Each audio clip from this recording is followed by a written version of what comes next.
for Dr. Rahul. We want justice. Amam nyai lagi boy. दिनै प्रटेस्टनि programme लानाय जादों जि doctor Rahul थैनानै थांदोंमोन जरहाटआव 4 सानखालि सेप्टेम्बर 4आव थैनानै थांदोंमोन बियो सासे डक्टरमोन कभिड वारियरमोन नाथाय जास्टिसखौ दासिमबो मोननाय जायाखै जों बिनिखाय गभर्नमेन्ट आसाम गभर्नमेन्टनियावहाय एपिल खालामनाय जादों जेनेबा कि जि मार्डारार बेयो मोजां माने जि माबा मोननांगौ साजा मोननांगौ बेखौ मोननो हायो जेनेबा दासिमबो जेबो माबा पुलिसनिफ्राय जरहाट पुलिसनिफ्राय जेबो एक्सनखौ नुनाय मोनाखै बेनिखायनो जोङो बे स्टेपखौ लानो गोनां जादों डिमान्ड खालामनो गोनां जादों दिनै जास्टिसनि थाखाय जोङो आसा खालायो जेनेबा गभर्नमेन्टआ जोंखौ हेल्प खालामगोन जास्टिस मोननो थाखाय बेखौनो जोङो सिरि थाया जोङो बयबो जोङो खालामबाय थागोन जास्टिस मोनागौसिम बे रेलिखौ जों लाबाय थानाय जागोन जास्टिस मोनागौसिम जोङो बे स्कुल डायमन्ड इंलिश स्कुल एलुमिनाइ एस'सिएशननिफ्राय लानाय जादों जितुकि जों बयबो डिसाइड खालामना लानाय जाबाय जेनेबा कि बयबो बेखौनो डिसाइड खालामबाय जास्टिसखौ नांगौ जे राहुला जोंनि सासे स्टुडेन्टमोन जोंनि क्लासनिनो जेनेबा स्टुडेन्टखाय जोङो बिदि डिसाइड खालामनाय जाबाय जेनेबा जास्टिसखौ मोनथारनांगौ जि बिदि इनाय खालाय जाबाय राहुला हारिनि मोजां खालायनानैबो जि बिदि इनाय खालायलांजाबाय बिदि फुथार जाबाय बेखौ जोङो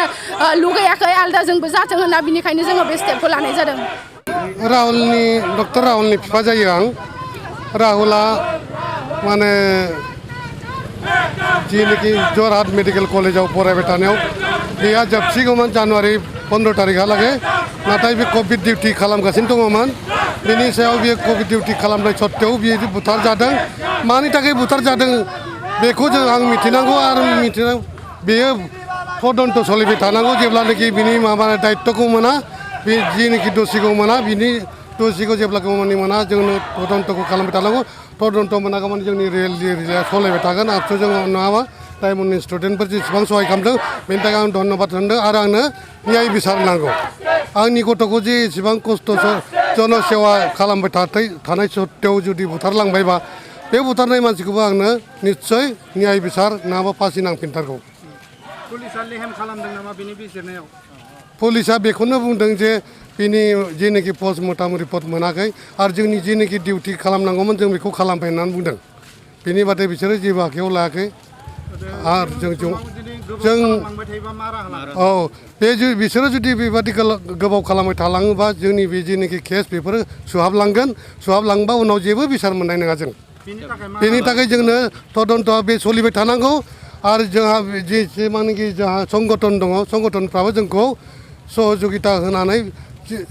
एसपि साहाबनियाव नङाबा जिखुनु डिसि साहाबनियाव नङाबा डिजिपि साहाबनियाव थांनानै जोंखौ सहाय खालामनांगौ आरो तदन्त सोलिबाय थानांगौ